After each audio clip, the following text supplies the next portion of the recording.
Hello and welcome to App Tutorial. In this video, I'm going to be teaching you how you can increase the font size on the app Rednote. So let's go ahead and start the video without wasting any more time now. First of all, open the Rednote app on your phone. After you do this, click on the three lines on the top left hand side and hit the settings icon on the bottom left.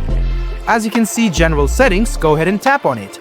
On the second option is font size, go ahead and tap on the font size option, and as you can see, for now there are three font sizes which are normal, large and larger. Go ahead and tap on the font size and you can check out the font size according to your wish.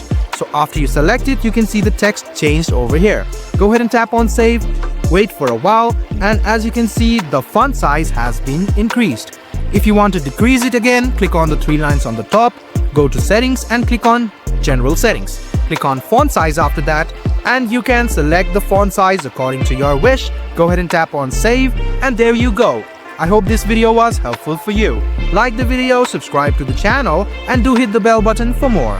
Hope to see you in the next video as well. Until then, goodbye, take care and make sure you enjoy.